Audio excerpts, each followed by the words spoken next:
In my opinion, knowing a few basics about the fish anatomy and how its body works is something that each hobbyist must do to be able to care for his fish. In this video, we will go through these basics, and don't worry, only the basics, and nothing complicated or hard to understand, and I do recommend watching the video till its end.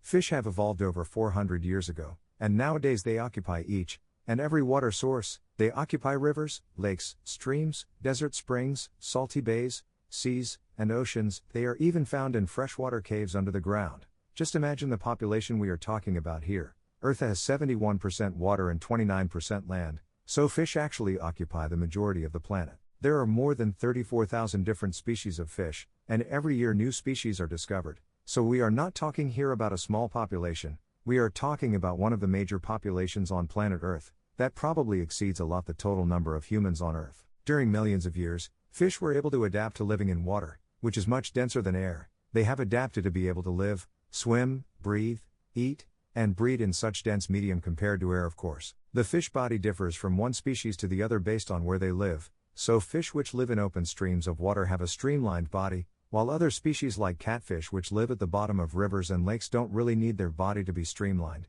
and can be a bit bulky. Although that the fish anatomy might differ from one species to the other based on where they live, and how they eat, but there are main external characteristics of most of the fish. This includes mouth, eyes, gills, nostril, pectoral fins, pelvic fins, anal fin, lateral line, caudal fin or tail, dorsal fin, and finally the scales covering the fish body. The fins are made so that fish can swim, propel, stabilize, maneuver, and to stop itself. In some rare cases like the knife fish, the fins plus body shape enable the fish to be able to swim backwards, and in some cases the fins have developed as a means of protection as well. In most of the tropical fish, the body is covered with scales, where the scales are composed of hard bony substance, which protects the fish body, and reduces the chance of injuries, or diseases, and on top of the scales there is a mucus layer that helps in the prevention, as well as helps the fish in swimming through the water. While the scales and mucus are transparent, the fish colorful colors come from a special pigment cells called chromatophores.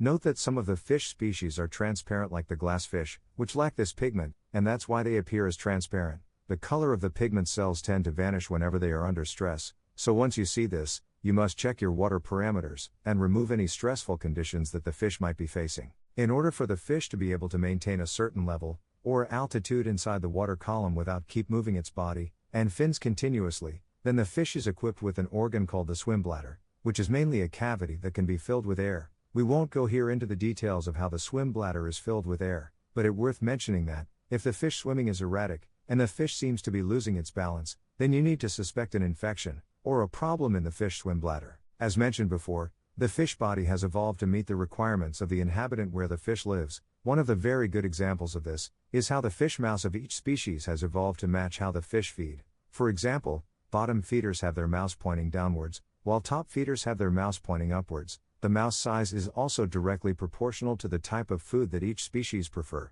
The rest of the digestive system is very simple. Food goes from the mouth to the esophagus, to the stomach, through the intestine, and finally the waistline through the anal vent. We have discussed before the importance of the air pumps, and how fish breathe in general. If you would like more details about this topic, then check the top card, or the link in the description. In general, fish breathe the oxygen dissolved inside the water through an organ called the gills. The gills mainly picks the oxygen from the water, and transfers it through the bloodstream to the different tissues in the fish body. If you have an ammonia spike, this can cause gills burns, and accordingly the fish won't be able to breathe, and can suffocate at the end. So you need to take ammonia spikes very seriously to avoid this from happening to your fish. The lateral line in the fish body is a sensory organ that alerts the fish of nearby movements, and help the fish to synchronize their swim in large schools. The fish eye doesn't have eyelids, so avoid sudden change in light, as this can cause temporary blindness, and will shock the fish, which will cause unneeded stress. A gradual light is always recommended to avoid stressing the fish. Although fish don't have an external ear,